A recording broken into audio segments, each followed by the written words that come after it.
test.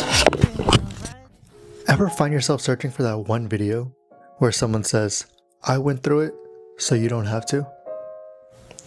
See, in my early 20s, I spent hours on YouTube chasing quick wins, hacks, to skip the grind and get ahead.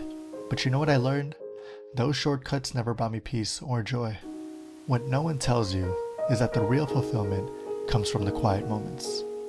The boring days, the small wins, and showing up even when it feels like nothing's happening. See, this year wasn't without its challenges. At one point, I felt completely stuck, juggling night shifts, building my business, and trying to stay consistent with my workouts. But then I realized something.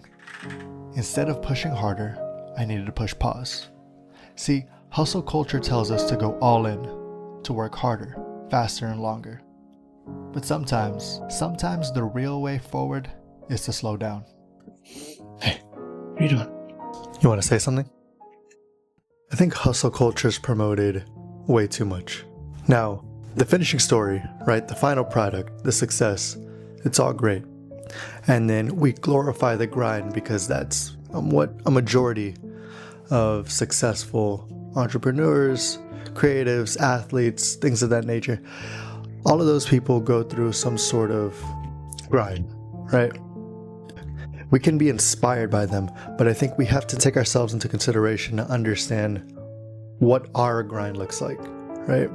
We can still grind and we can still work as hard as we want to work, but just because your favorite athlete, your favorite actor, your favorite creator, they did something a certain way doesn't mean you have to exactly do it the way they did it. Take, for example, one of my favorite athletes ever, Kobe. Kobe used to wake up at around 3 a.m. and then start his 4 a.m. workout, rest, recover, do his 8 a.m. lift, rest, recover, do another 11 a.m. workout, so on and so forth, to the point where he had 5 workouts in a day. So what can you take from that? If you're an athlete, maybe you can't work out at 3 a.m. Maybe you have different responsibilities. Maybe your life is completely different. But you can take that idea of how he tried to find gaps in times where people weren't able to disturb him. Try and find something like that in your life. What works in your life? The biggest thing is trying to find inspiration in this hustle culture, but not necessarily do exactly what they did.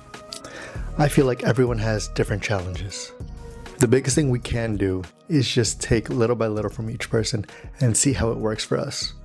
So now another thing is that fear of falling behind. As we start looking at other people's journey for inspiration, it's human nature to compare ourselves. And the more we compare ourselves, especially with the successful people that you see online on the internet, you're anxious, you want to make it, you're putting in the work, and you want to be where they're at. But again, we're not them, they're not us, right? We have to enjoy the moments we're in right now, right? That's what makes our story and our journey unique. Outside looking in, it's easy to see and think that someone's doing great, someone's well off, but everyone's battling their own demons, mentally and physically. That's one of the main reasons why we can't compare and we can't have that fear that we're falling behind. Because at the end of the day, we're each running our own race. So I started asking myself different questions. What if rest is productive? What if slowing down doesn't mean falling behind? And you know what? That shift in mindset worked. I found new energy in the little things. Quiet mornings, a great workout, reconnecting with old friends. I mean, sure, there were big moments. My business grew. I felt stronger as an athlete. But the real joy came from showing up, even on the tough days. Because the truth is, you can't savor the highs without the lows. They feed each other. So let me ask you, when was the last time you celebrated something so simple? When did you pause to enjoy what's already in front of you? Life may not always feel like a movie, but it's still worth savoring every moment. So what about you? Have you taken time to enjoy the ordinary today?